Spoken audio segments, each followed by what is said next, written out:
Coach, salut. Salut. Alors un entretien d'avant-match un peu particulier avec vous, puisqu'on le rappelle, après la belle victoire face à Laval, vous êtes resté sur le continent pour préparer cette rencontre de demain face à Saint-Brieuc. Avant de parler de ce match, justement parler un petit peu de ce stage, qu'on peut appeler ainsi, de cette ambiance au niveau du groupe.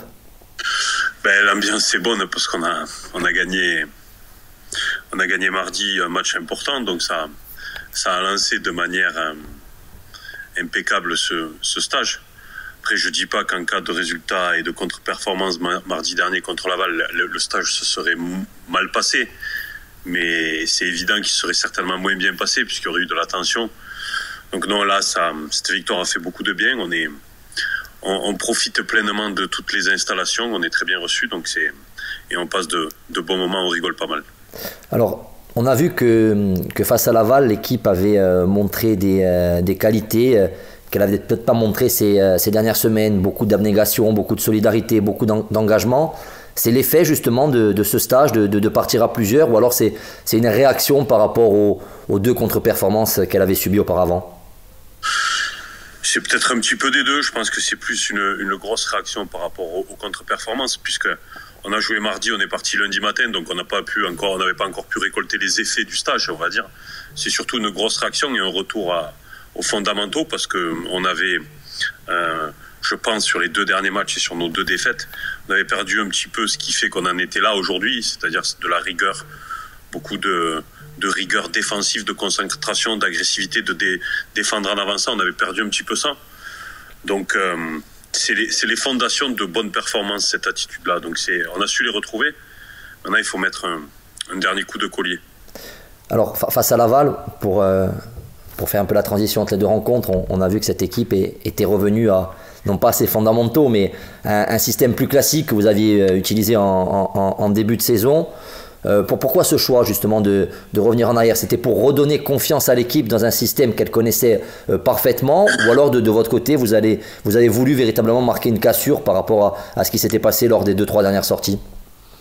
C'était un peu des deux, on va dire.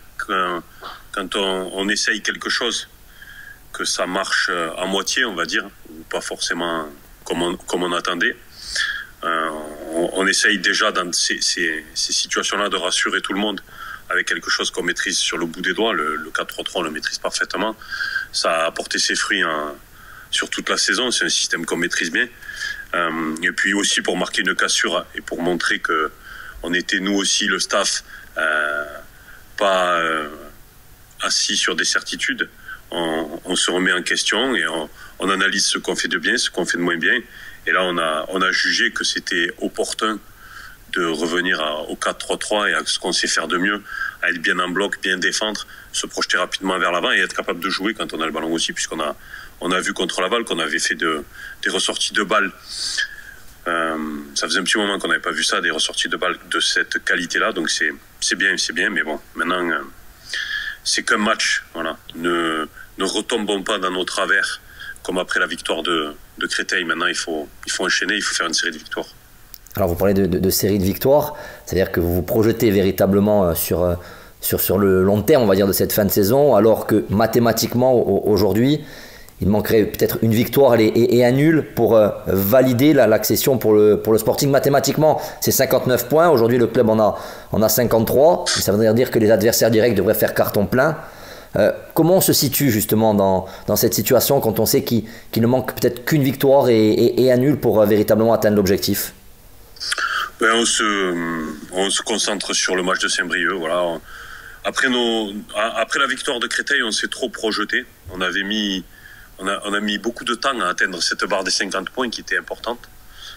Et à partir du moment où on l'a atteint après la victoire de Créteil, on a senti une décompression et on s'est trop projeté sur et si lui il gagne, si lui perd, si lui bat. Non, il n'y a pas de projection à faire. Nous, il faut qu'on gagne des matchs, c'est notre priorité, et il faut qu'on gagne le match qui arrive le plus rapidement possible, c'est-à-dire celui de Saint-Brieuc. Préparons, comme on a fait contre Laval, préparons le match qui suit avec beaucoup de sérieux, d'humilité, de rigueur, et les résultats qu'on doit faire, ils viendront, mais battons Saint-Brieuc, après on parlera. Alors on va dire qu'on se répète au fil des semaines, qu'à chaque fois on montre que l'adversaire du Sporting est un adversaire de qualité, coriace, mais c'est la vérité un petit peu de ce championnat, et encore plus peut-être pour cette équipe de Saint-Brieuc. Vous, bon nombre d'observateurs, parlent même peut-être du meilleur football développé dans ce championnat de national, un football où ça ne calcule pas, où ça joue véritablement pour aller de l'avant. C'est un match qui s'annonce compliqué, mais très ouvert.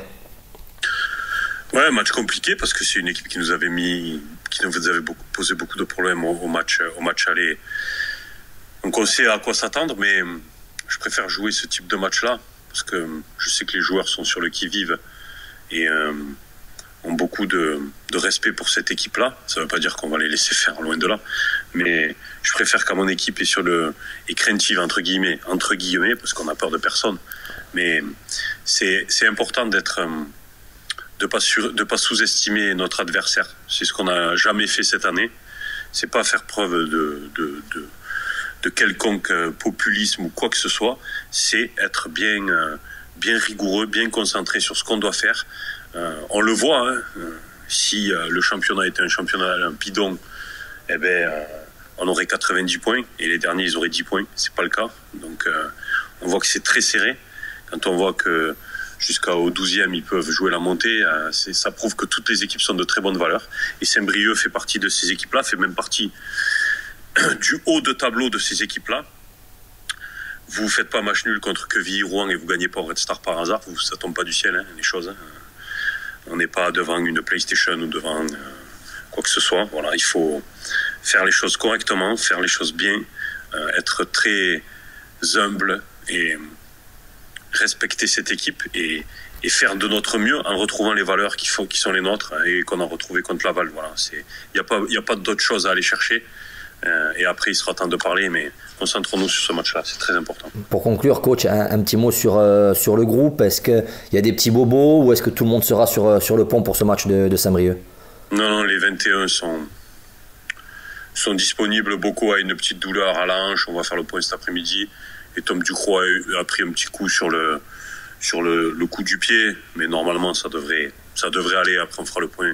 Ce matin on s'entraîne pas, on fait les tests PCR à 11h et on s'entraîne cet après-midi. Et le groupe, normalement tout le monde est sur le point. Eh ben, parfait. Merci beaucoup coach. Allez, bonne continuation pour ce stage et on se retrouve samedi. Allez, à samedi. À samedi.